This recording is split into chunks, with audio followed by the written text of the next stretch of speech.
Bueno, buenas tardes a todos. Mi nombre es Flavia Zelli, soy profesora de la Escuela de Arquitectura de esta universidad y agradezco mucho la invitación que se me ha dado para participar en esta bella iniciativa para presentar las siguientes ponencias de la tarde. A lo largo del día hemos tenido la posibilidad de ver las diferentes formas en las que la belleza se nos manifiesta, bien como impulso para avanzar, para seguir adelante, bien como lugar en el que encontrar de alguna manera un descanso, en el que refugiarnos. Y precisamente de los lugares de la belleza de los lugares que construye la naturaleza y el hombre, podríamos hablar en estas ponencias que vamos a presentar por la tarde. Encuentro alguna analogía entre el anterior ponente y Carlos Rodríguez Fernández, a quien tengo el placer de presentar. Ambos son arquitectos y ambos son extremadamente polifacéticos, con esas actitudes que tienen y que les permiten pues, dar cabida a sus muchas inquietudes y también destacar en todos los ámbitos en el que trabajan. Un poco tiene que ver con la transversalidad de la arquitectura, ¿no? Que es lo que abarca muchas escalas, abarca muchas disciplinas, pero siempre al amparo de la creatividad, como a Carlos le gusta recalcar. Y cómo emerge de su propia trayectoria. Carlos es doctor arquitecto por esta universidad, es profesor del área de composición en materias de paisaje, de patrimonio, de diseño del producto, pero también es viajero, artista plástico. Últimamente se ha dedicado a la producción de cortometrajes, entre otras cosas. Así que una capacidad evidente para abarcar muchos ámbitos. Investigador asociado del grupo de investigación reconocido de esta universidad, Laboratorio de Paisaje Arquitectónico, Patrimonial y Cultural, al que se incorporó cuando todavía era estudiante y dentro del que desarrolla unos proyectos de intervención y puesta en valor en el paisaje patrimonial de Castilla y León. Pues ha cosechado múltiples reconocimientos por su actividad, tanto investigadora como profesional. No me voy a detener, pero sí me gustaría destacar pues, la mención como finalista por partida doble en la Bienal Española de Arquitectura y Urbanismo, donde se le ha galardonado por la obra de restauración del Teatro de Clunia y también por su libro, por el libro Topografías arquitectónicas en el paisaje contemporáneo, que es el resultado publicado de su investigación doctoral. Y esta transversalidad de Carlos como profesional, como investigador, como académico, está a la base también de la ponencia que nos va a dar, en la que será capaz de hilar unos temas muy diferentes, desde el jardín, la topografía, hasta los diseños cristalográficos, para desvelarnos cómo los artistas y los escultores se apropian de las leyes de la naturaleza, del orden que la rige, para trasladarlo a lo artificial, a lo construido, que no deja de estar en armonía de alguna manera con el paisaje, precisamente porque asume sus leyes y sus geometrías. No me voy a detener más, le dejo hablar en relación a estos lugares en los que la belleza habita. Muchas gracias, Flavia, por estas cariñosas palabras. Quiero agradecer al Vicerrectorado de Comunicación y Extensión Universitaria, a Carmen Vaquero, a todo su equipo, al Centro de Buendía, al Gabinete de Comunicación también, que posibilita que hoy estemos aquí, que también nos estén viendo desde casa. Aquí empieza a hacer un poco más de fresquito, se está un poquito mejor. Y esperamos y a todos vosotros también, gracias por estar aquí, para disfrutar en este sitio tan fantástico. Precisamente este lugar es uno de los primeros recuerdos que tengo de Valladolid. Hace unos años, cuando vine a estudiar a Valladolid, estuve estudiando y estuve alojado en el Colegio Mayor Santa Cruz, que está a mis espaldas. Y yo creo que este jardín fue una de las cosas que me hizo decidirme por la Universidad de Valladolid. Me sorprendió muchísimo cuando llegué. Y por tanto yo creo que la belleza tiene algo de recuerdo. La belleza habita en cierta manera en nuestros recuerdos, en el recuerdo de cada uno. Muchas veces vemos algo y lo recordamos más bello de lo que era.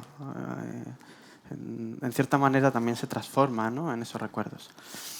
Yo tengo un recuerdo que quiero compartir con todos vosotros del año 2013, en una estancia de investigación en Japón, una estancia cuando estaba desarrollando la tesis doctoral aquí en la Universidad de Valladolid, de una visita a este templo. Es un templo en Kioto, en la zona este de Kioto, en Higashiyama.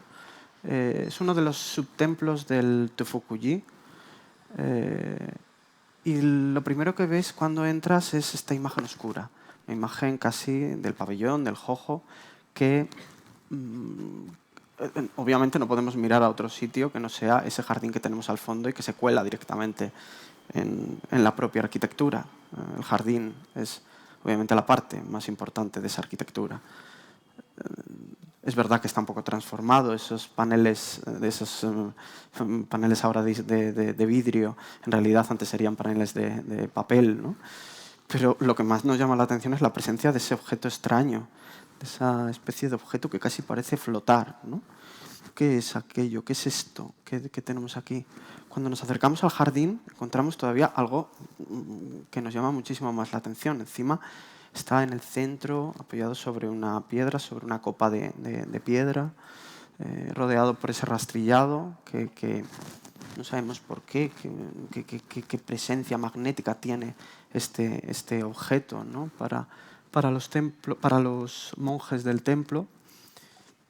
Si afinamos un poco la vista, porque no es fácil y vamos acercándonos, podríamos entrar en los detalles.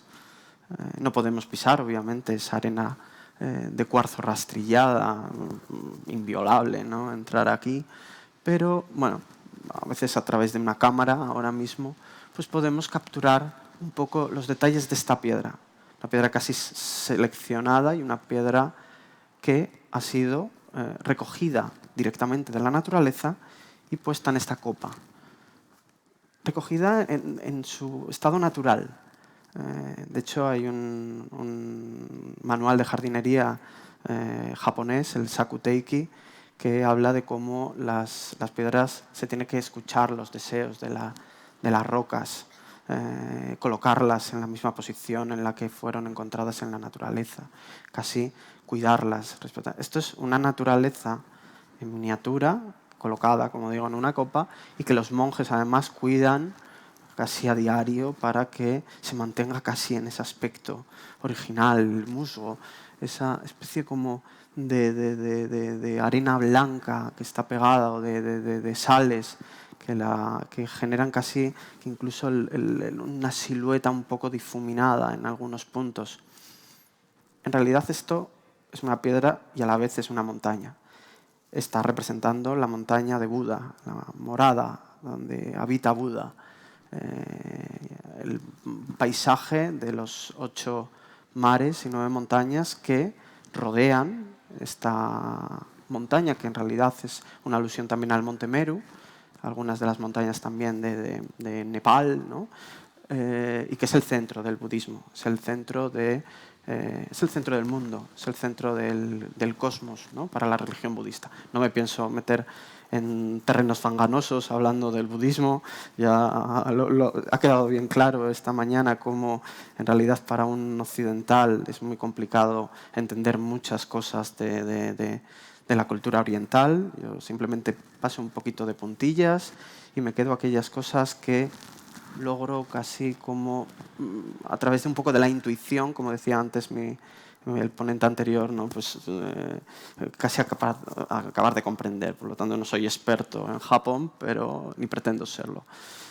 Sí que nos trajimos de Japón en su momento un grabado, que es este que tenemos a la izquierda, que es uno de las 36 vistas del Monte Fuji de Hokusai. Son 2 montañas, el Monte Fuji, obviamente que lo vemos al fondo, y otra montaña. Otra montaña artificial, una montaña hecha con las ramas de los árboles y esas copas, ¿no?, que dan lugar a esa forma, una forma de montaña. Lo natural y lo artificial. Incluso el monte Fuji casi idealizado, aunque tiene una forma que casi parece producto de una construcción humana, ¿no?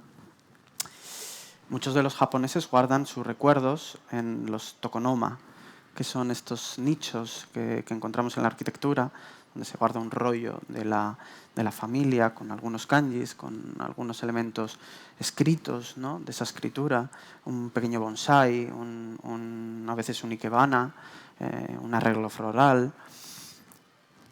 Una de las cosas que yo aprendí en Japón fue la capacidad que tiene la cultura oriental, y en concreto la japonesa, de trasladar estos símbolos de la naturaleza, apropiarse de ellos. Obviamente son parte de su religión, ¿no? El budismo y especialmente el sintoísmo está presente en la naturaleza, ¿no?, las montañas, los mares, los árboles, ¿no?, son elementos venerados, y de cómo esos símbolos se han ido trasladando en distintos medios de expresión, en distintos medios artísticos o incluso en el propio lenguaje, en los kanjis. Se han ido dibujando esa montaña, el kanji montaña, no lo he traído, pero hace alusión obviamente a la forma de la montaña. Incluso en los grabados, ¿no?, en cosas que son más pequeñas. Cuando un japonés tiene una pieza de estas en su casa, no tiene el grabado del monte Fuji, tiene el propio monte Fuji.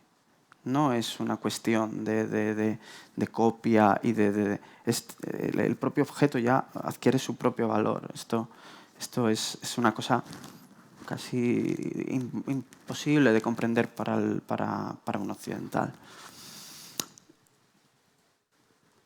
Quería traer esta cita de Muso Soseki, un poeta y diseñador de jardines del siglo XIV, que dice que en el origen, en todas las cosas del universo, no existía el concepto de grande o pequeño. Lo grande o lo pequeño solo existen en el espíritu del hombre. Difícil de desentrañar estas palabras, pero intentaremos ver un poco cómo, cómo estos paisajes van a ir construyéndose de lo grande a lo pequeño, tanto en Japón como después saltaremos a otros lugares, ¿no? El espíritu del hombre, la religión, ¿dónde está? Bueno, está en parte en este paisaje natural, que es el mar interior Seto, en el centro más o menos de Japón, que es un lugar que está compuesto por dos elementos, el agua y esas montañas, en concreto esa montaña. Esa montaña parece que en esta fotografía que hicimos era algo completamente magnético, no desaparecía nunca. Te podías mover con el barco, te podías ir a otra isla, pero siempre estaba ahí. Era como algo realmente difícil de comprender. Agua y montañas, o rocas. Hemos visto una roca. Islas, obviamente son islas. Son elementos que se van relacionando entre sí, que van teniendo también una relación simbólica. Antes de poneros un poco el motivo de esta imagen, quería traer este pentagrama de un artista minimalista, músico, John Cage, un enamorado de la cultura japonesa. Precisamente porque, ante todo, es un paisaje dibujado. Yo aquí veo directamente Japón, unos puntos ordenados o desordenados, ya veremos después por qué. Una línea que supongo, no lo sé, que sea la melodía, ¿no? Una línea serpenteante que en realidad lo que hace es casi representaría un poco lo que los japoneses llaman el fusei, el viento de la emoción, aquello que lo envuelve todo, que lo envuelve de belleza, que lo envuelve como digo, de esa emoción, ¿no? Es algo que envuelve las cosas, que está entre los objetos, está en ese espacio vacío y lo contamina. Ha sonado solamente un poco la música, podría seguir sonando, pero me parece que se nos ha apagado. Imaginésemos cómo existe un ritmo, ese ritmo de la música de John Cage. Y estas piedras, estas rocas, colocadas en grupos, que son 15 rocas del jardín del río Anji, uno de los jardines patrimonio de la humanidad paradigmáticos, más significativos de los llamados paisajes secos, paisajes de agua y montaña. Y estamos en la imagen anterior. Pero aquí no hay ni agua ni montañas. Las montañas obviamente son las rocas. El agua es ese cuarzo rastrillado que todos los días los monjes cuidan, rastrillan para que brille. Casi nos difumina la manera de mirar. Las rocas en algunas ocasiones desaparecen. Es ese un poco, sin meternos de nuevo en la meditación zen, esa idea de la meditación está presente en este tipo de paisajes. Es un paisaje vacío, es ese paisaje líquido a través del cuarzo. Es ese paisaje fluido, es ese paisaje de la mente también. De ahí un poco esa idea de que el paisaje puede estar también dentro de nosotros, lo grande y lo pequeño, y puede habitar dentro de nosotros.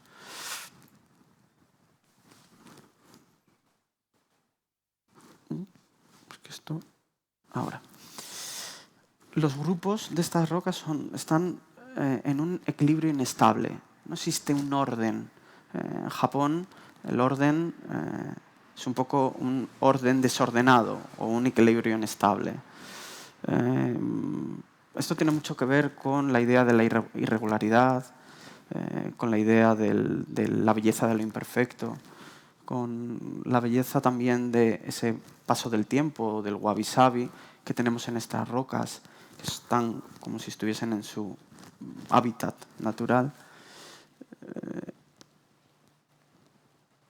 Todo ello, este paisaje que fundamentalmente tiene espacio vacío, son muy pocos elementos y lo más importante para ellos es el vacío.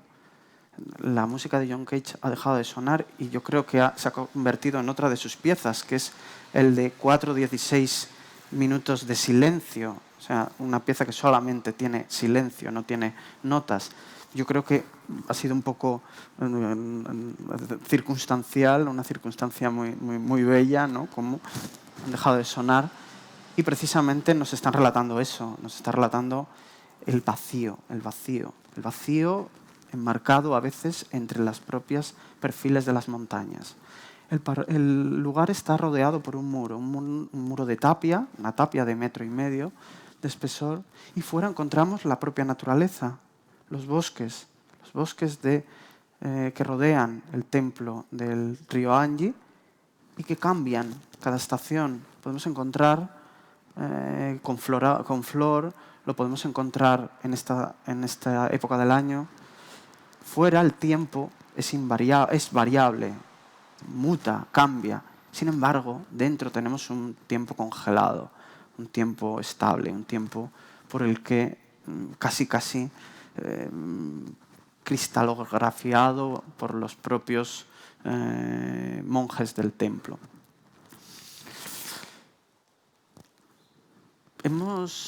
Hay algunos momentos en los que a través de estos agujeros el paisaje japonés se puede colar incluso en la ciudad de Nueva York. Esta es una obra de Isamu Noguchi, de otras obras suyas hablaré a continuación. Isamu Noguchi es un artista poliédrico, me gusta mucho esta palabra, poliédrico, porque en realidad no solamente son muchas caras, sino que son muchas caras a la vez y que cada una mira hacia otro lado, que trabaja con el paisaje fundamentalmente, es paisajista, es escultor, diseñador de escenografías. Esta mañana en el taller de baile se hablaba de Martha Graham. Noguchi diseña escenografías para Martha Graham. Diseñador de lámparas, diseñador de producto, de todos los ámbitos y de todas las escalas y de todos los tamaños del diseño que podemos imaginar, ¿no? Este vuelve a ser otra especie de karesansui, de jardín seco. En este caso el agua sí que se permite introducir unos chorros con un agua que se va de una fuente que va cambiando, ¿no? que es variable, pero en realidad me gusta mucho esta idea de mirar hacia abajo, mirar hacia un agujero. Es un agujero que parece casi un agujero espaciotemporal que nos está conectando con Japón.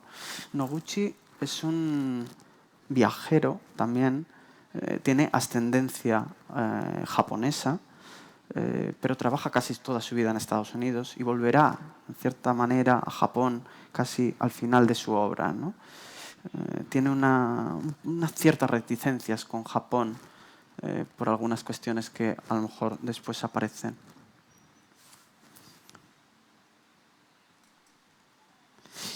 Precisamente, en los últimos años de su vida, acaba construyendo en una de estas islas del borde del mar Seto, de este mar interior, un lugar, una casa-estudio en Mure, en un lugar de canteras, donde rehabilita la casa de un samurái, un granero, y construye este círculo de piedra, casi que parece una escultura hasta primitiva, ¿no? Una estructura primitiva, donde introduce todas estas rocas, todas estas piedras y sus propias esculturas.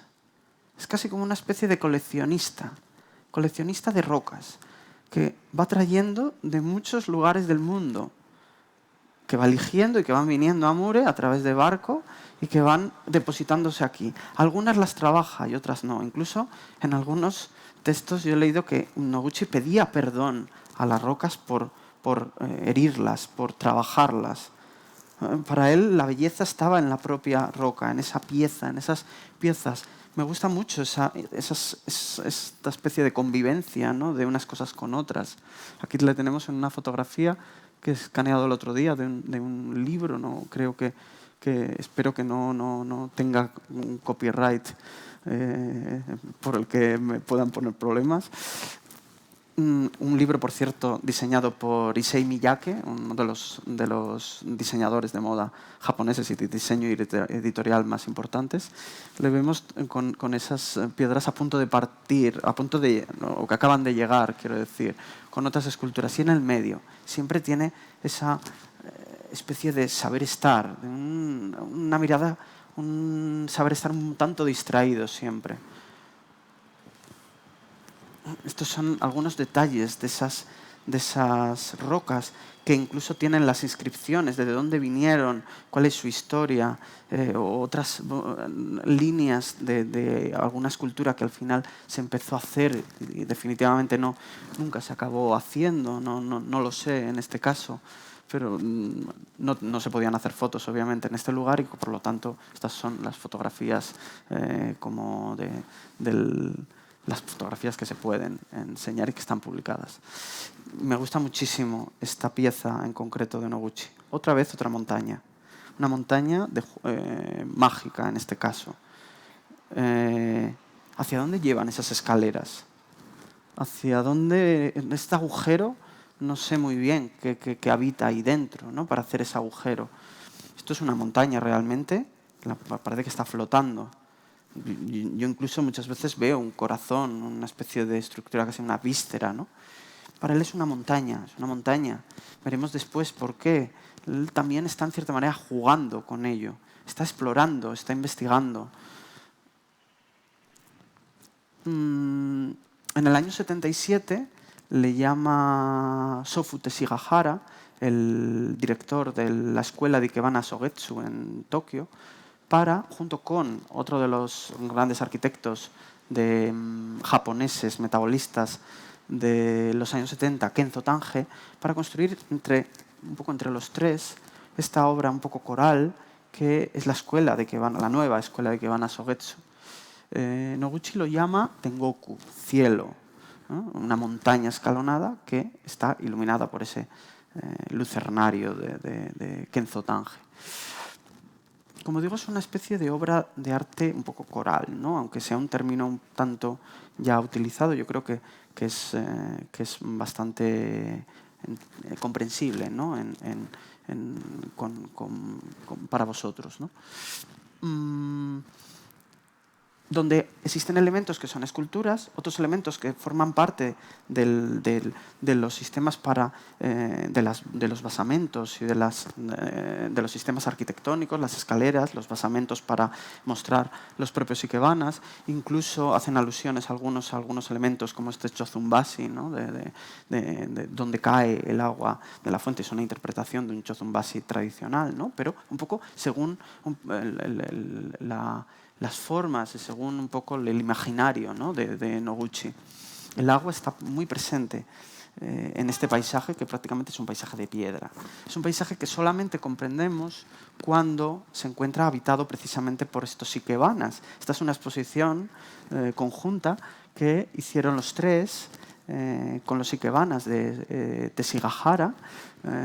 Encontramos uno de ellos en primer término, esa especie de tronco o árbol, que en realidad es una especie de naturaleza muerta. Es un árbol, un tronco que ya no tiene vida, ¿no? Existen otros arreglos florales, ¿no? Que sí que la tienen. Está el agua, como decía. Están las otras piezas de Noguchi, que son esas lámparas de papel que iluminan, ¿no? Y que también un poco aportan otra vez luz, más luz a ese espacio, ese espacio del cielo, ¿no? Que él había titulado. En realidad esto es una especie de naturaleza muerta, que tiene vida a su vez, ¿no? pero que encierra un poco esa idea de una naturaleza en la que la luz, el agua y estos elementos que están entre lo natural y lo artificial, ¿no? Ikebana o las esculturas, estas pueden estar en parte entre lo natural y lo artificial, ¿no? Pues yo creo que se genera casi a través de eso un modo de transmitir los espacios en los que la naturaleza no podemos hablar de una naturaleza natural, no, de una naturaleza en su sentido más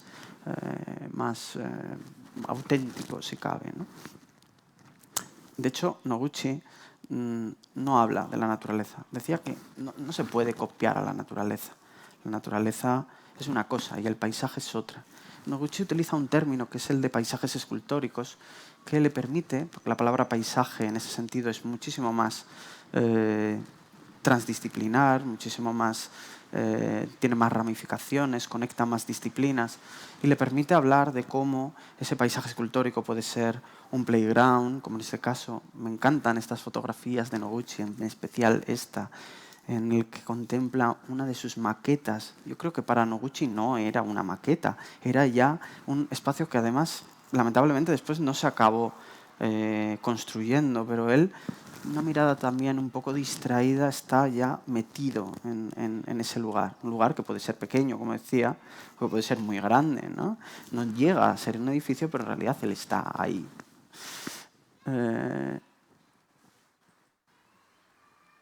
Hace unos años, en el año 2013, 2014, en el curso 2013-2014, precisamente con el año dual España-Japón, hicimos un pequeño experimento, un ejercicio en clase de composición del jardín y del paisaje en la Escuela de Arquitectura, en el que construimos, les pedimos hacer a cada uno de los alumnos un pequeño jardín para regalar.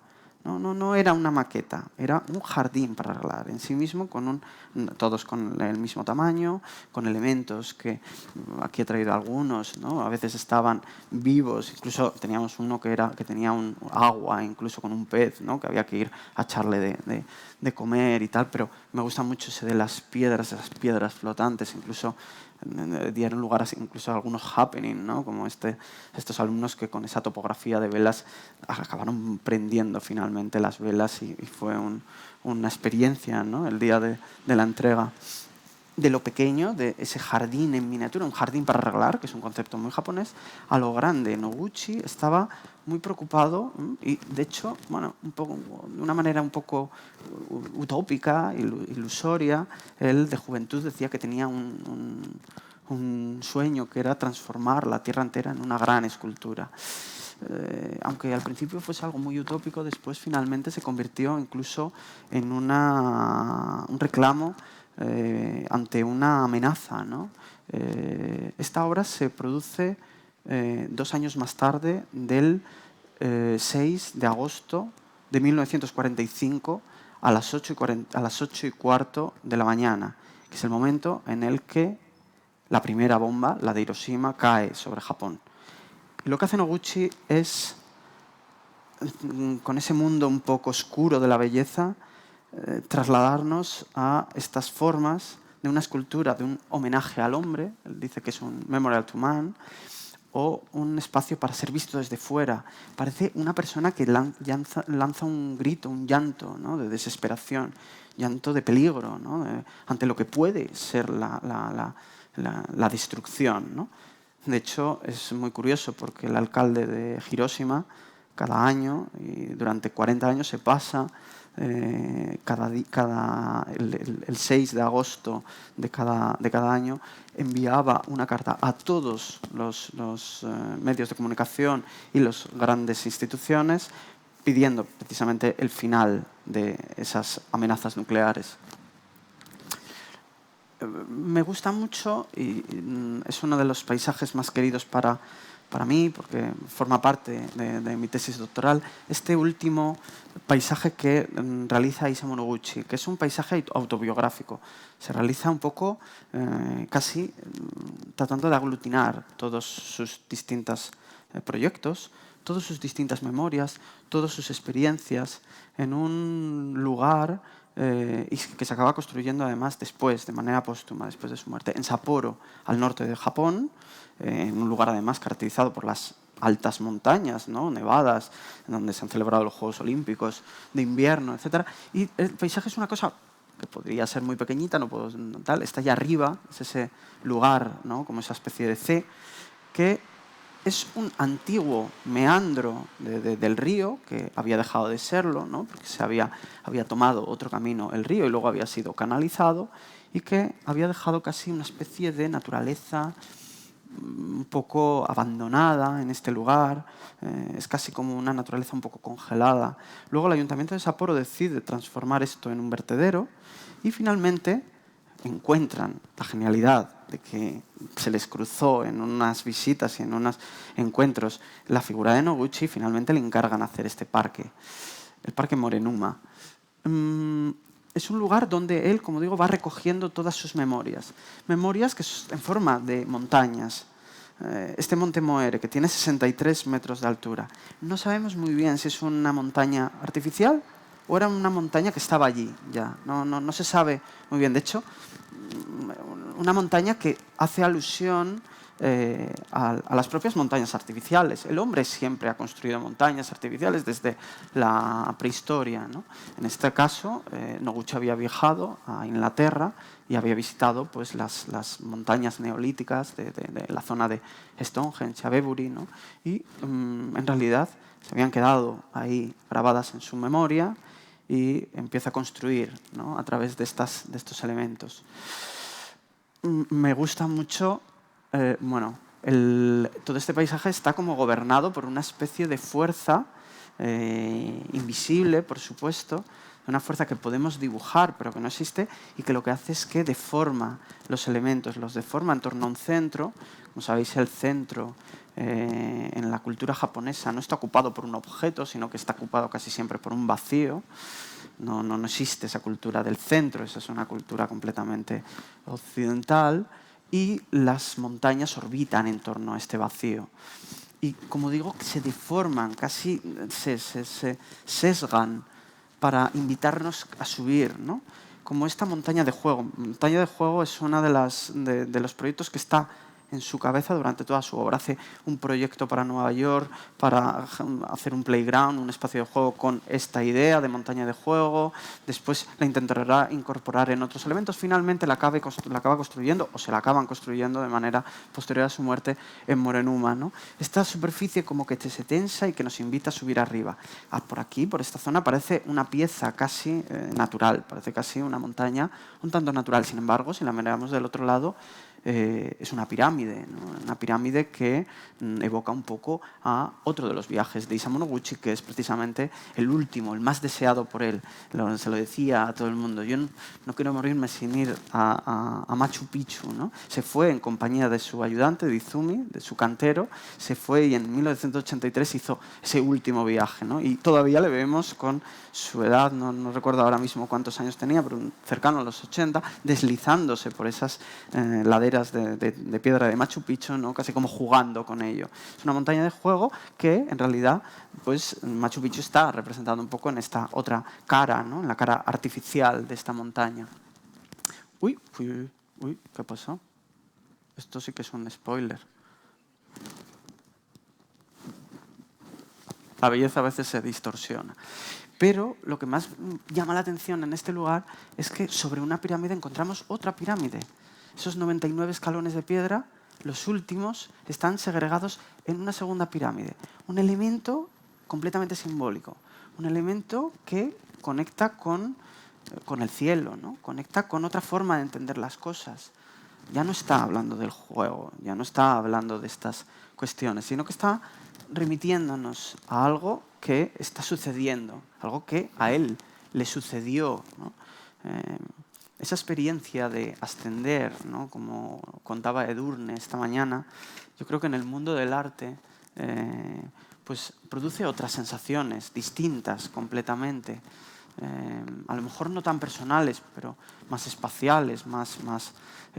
Noguchi recuerda en sus memorias, que están publicadas, cómo esas 9 plataformas del templo de Borobudur en Indonesia, cuando él lo visita en 1951, pues cómo no podemos ir viendo lo que nos vamos encontrando. Casi se nos va ocultando el propio recorrido, el propio camino, ¿no? Hasta que finalmente llegamos arriba.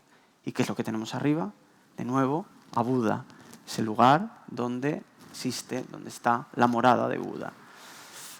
Yo creo que hay algo de eso en esa segunda pirámide, pero es un lugar realmente metafísico.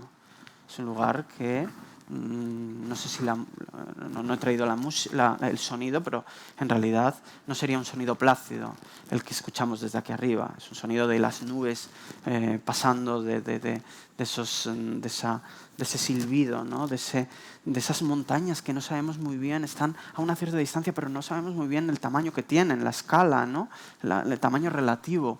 Es un lugar que nos habla no solamente de ese lugar, sino que nos habla de otros lugares que están más allá incluso de las propias montañas que rodean la ciudad de Sapporo, ¿no? Pero este paisaje construido, artificial, en realidad se está desvaneciendo, se desvanece poco a poco. El paso del tiempo es inexorable. Y quiero leeros una cita de Matsuo Baso, un autor del siglo XVI, japonés, poeta, traducida además por un querido amigo que además ahora lamentablemente ya no está con nosotros, Alfredo Mateos Paramio. La traducción es muy importante en el japonés porque obviamente se perderían absolutamente todos los matices. Yo no sé japonés, ¿no? Pero hay que recurrir a estas cosas, donde dice que las montañas se derrumban, los ríos se derraman y los caminos se reforman. Las piedras se esconden, hundiéndose en la tierra, y los árboles son sustituidos seguramente por retoños. El tiempo cambia, las edades mutan, y aquellos restos devienen inciertos. Pero aquí me alcanza sin duda una memoria de 1000 años, y ahora, ante los ojos, examino el corazón de los hombres antiguos. La memoria está presente aquí. Una memoria que, obviamente, y una naturaleza que, obviamente, son mutables, cambian. El tiempo, la memoria, el paisaje. Los viajes de Noguchi le llevan a muchos lugares, tengo que decirlo. Entre Nueva York y Japón muchas veces hacía escala en un sitio donde creo que también tenía una residencia, ¿no? Al menos durante unos años, que es en Pietrasanta, en el lugar donde se encuentran las canteras del mármol de Carrara, ¿no? De las que saca la piedra Miguel Ángel. Las canteras, obviamente, para los escultores es casi lugares sagrados, ¿no? Son lugares donde en realidad se encuentran entre ellos. Os traigo esta fotografía que es ese encuentro entre Isamu Noguchi y Gonzalo Fonseca. Es un escultor uruguayo que realmente realiza una cosa muy especial, una especie de experimento en el que él se compra una cantera, se compra directamente una cantera y va extrayendo las propias piedras que seguramente que estaban abandonadas y que no se habían utilizado todavía de esa cantera, primero, y después a lo mejor alguna saca más, ¿no? Y va depositando en estos una especie de paisajes donde va depositando sus recuerdos, sus memorias de El Ora, que se ha comentado antes, de las cuevas de Ayanta, de Machu Picchu también, de todos esos lugares por los que yo creo que pasan las Islas Célebes, las tumbas, ¿no? Por donde pasan todos aquellos que están interesados o todos los artistas que están interesados un poco en estas cuestiones, ¿no? Son lugares que al final se recurre a volver a ellos. Son lugares que siempre suelen tener montaña, siempre suelen tener un templo, siempre suele tener, digamos, estas cosas que por otra parte a todo el mundo nos gusta visitar, ¿no? No solamente a los artistas. Obviamente ellos le sacan un partido especial, ¿no? Porque estas canteras, que no lo sé, pero probablemente, si no me equivoco, serán o serán pronto patrimonio, incluso las propias canteras de Carrara, con ellas juega, ¿no? Juega, incluso se atreve a dibujar sobre ellas y empezar a imaginar casi cómo construirse, no ya una pequeña ciudad, un pequeño paisaje en miniatura, sino como una cosa un poquito más grande, ¿no? Una cosa que obviamente no necesitaba ni tenía los medios para poder llevar a cabo esto, ¿no? Seguramente, pero me parece muy interesante cómo una fotografía hecha por él con un dibujo sobre el que empieza a pensar, ¿no? Son paisajes, las canteras en transformación.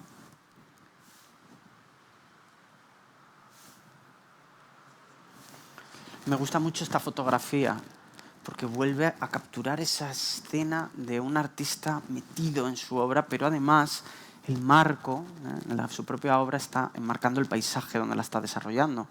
Es una cantera, es esta cantera, ¿no?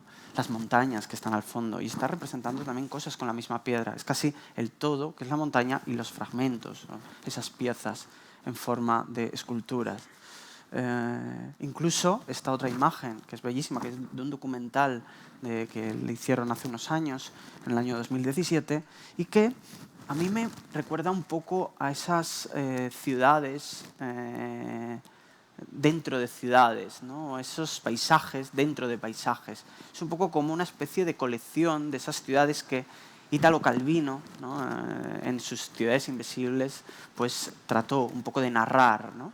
Porque le ocurren muchas cosas. También hay temas de la cultura clásica, está el elemento de la plaza, del ágora, de los columbarios, muchísimos elementos que casi son arquetipos de la arquitectura, incluso de la arquitectura excavada, de la arquitectura rupestre, que se introducen en estas piezas. Qué bella imagen, una piedra abandonada, una piedra cansada. A veces la belleza puede estar simplemente en el concepto, en el nombre. Piedra cansada. Este fenómeno que se da en algunos lugares, y así lo llaman en Perú, de estas piedras que se han quedado a medio camino, que no han sido casi, no hemos podido casi empujarlas y que lleguen a formar parte de las construcciones, ¿no? Son lugares que la persona que está en la fotografía, Michael Heizer, admiraba, ¿no? Michael Heizer es un artista americano complejo de entender, pero que estaba interesado precisamente por ese transporte de las piedras, porque su padre era arqueólogo y desde un punto de vista científico, Robert Heizer, que era su padre, pues le había enseñado, incluso le había acompañado su hijo en algunas campañas de excavación en Egipto y en México, y su padre, que era arqueólogo, estaba interesado precisamente en el arrastre de esas piedras, ¿no? A través del Nilo para construir los grandes templos de Egipto. Es curioso porque su padre desde un punto de vista un poco más científico, le interesaba la fuerza, le interesaba en determinados conceptos, la gravedad, la masa, etc. Michael Heiser sabe ver en esos conceptos que tienen algo de científico un punto de vista plástico, un punto de vista creativo. Sabe ver la belleza de esta roca abandonada. No se pregunta tanto qué la llevó hasta allí, ¿no? Pero sí, encontrar esto en realidad ya es una parte de la belleza.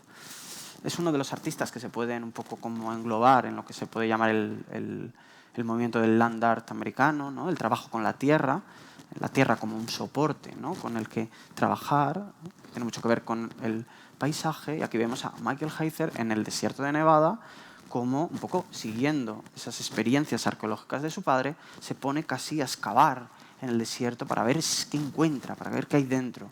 Es una belleza oscura, ¿no? Es una belleza que casi intenta ver un poco la oscuridad de la tierra, ¿no? Lo telúrico, ese mundo de lo telúrico. Y aparece ahí una piedra que obviamente ha sido desplazada, ¿no? De otro lugar y ha sido introducida en este elemento.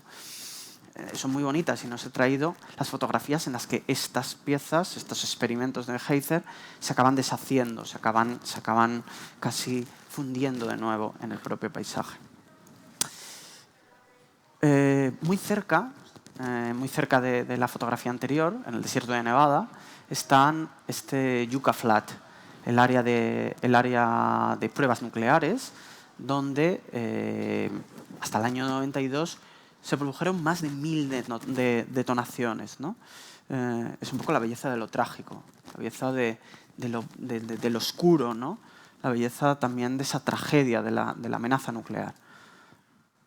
Michael Heiser está haciendo un experimento, bueno, podríamos tacharlo incluso de megalómano, un experimento complejo de explicar.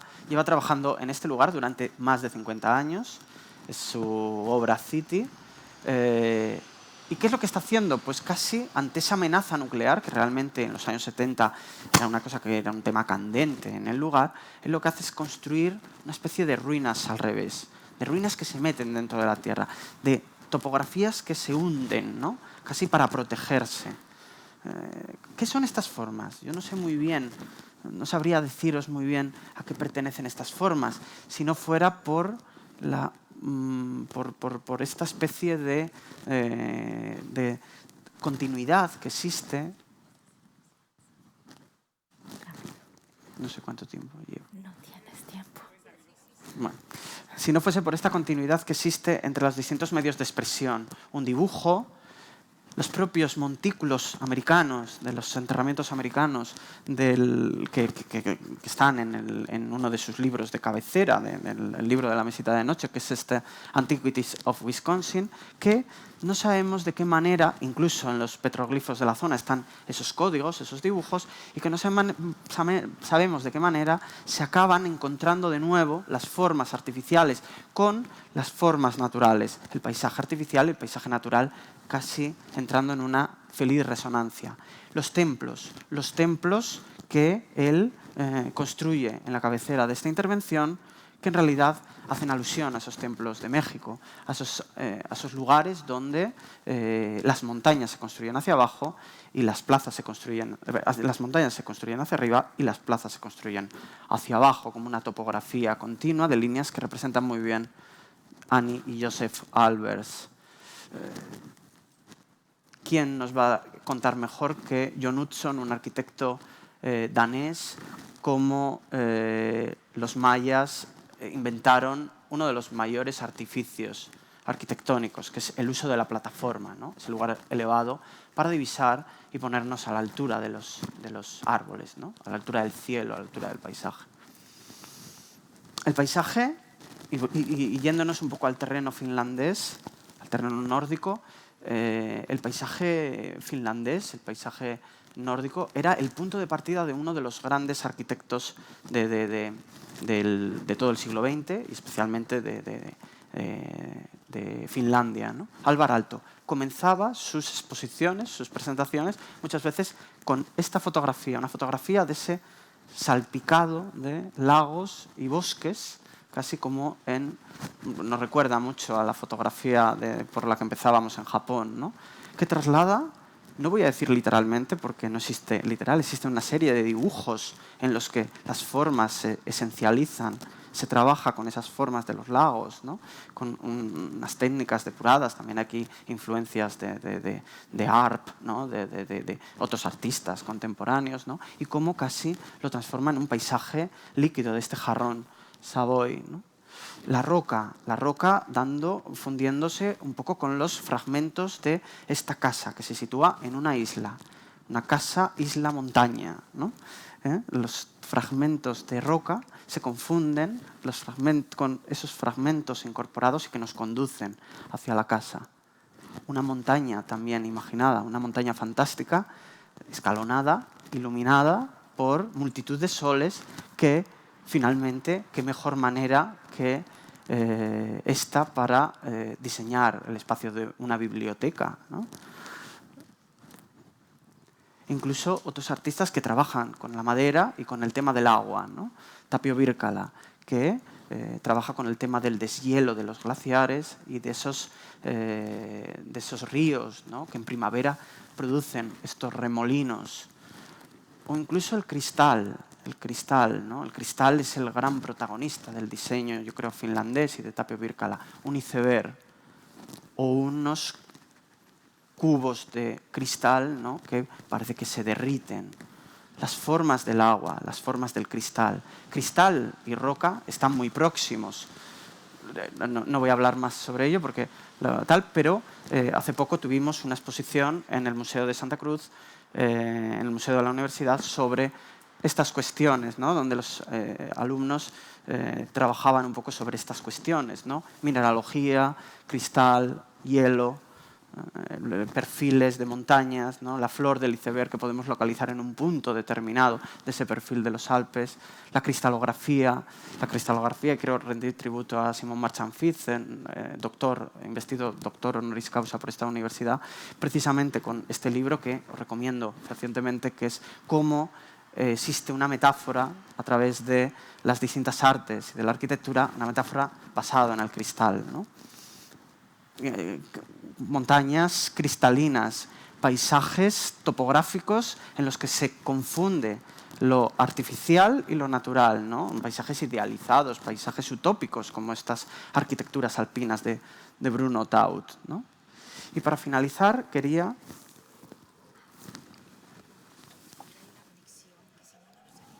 Vale. Bueno, parece que estamos un poco en el borde final, ¿no? Llevamos trabajando en nuestro grupo de investigación en Tiermes durante 15 años, ¿no? Es un lugar de una belleza incalculable.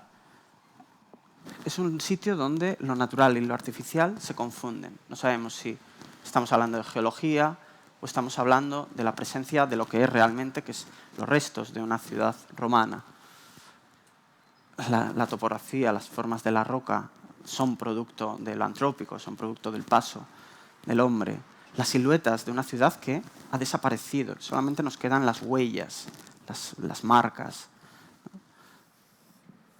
Pero cuando nos situamos ante estos acantilados, en realidad no podemos pensar en otra cosa, no sabemos qué decir, ¿no? Nos hablan de muchas cosas. Nos hablan de la grieta, nos hablan del vacío, nos hablan de lo sublime, ¿no? Que se hablaba esta mañana. Nos hablan incluso de la metamorfosis de una roca que está en profunda transformación, ¿no? Se está erosionando, se ha ido construyendo y destruyendo muchas veces. No sabemos cuántas veces se ha construido y se ha reconstruido esta roca, cuántas habitaciones o cuántos edificios se han situado sobre ella. Es la belleza del vacío, ¿no? Es la belleza de estos lugares, voy a quitar esto, de estos lugares donde habita el vacío, ¿no? Que nos enseñan a mirar. Esta es una escultura de Eduardo Chillida, yo creo que uno de los grandes escultores, ¿no? españoles contemporáneos, probablemente también a nivel internacional, yo creo que debería tener todavía más repercusión, cómo nos enseñan a mirar a través del vacío, ¿no? Y descubrir el paisaje. O líneas que a veces recomponen lo que falta, Lo que se ve es lo que queda, la marca, la huella, y lo que falta pues lo reconstruimos a través del dibujo, porque no nos vamos a poner a reconstruir esta ciudad. Lugares donde hay un límite, ¿no? Un límite que se deshace. Ese es el límite de la fragilidad. Es ese paisaje frágil. Es un paisaje que se erosiona. Es un paisaje que se funde. Es un paisaje que, en realidad, en esa fragilidad está, yo creo, también la belleza, ¿no? Y ya. Bueno.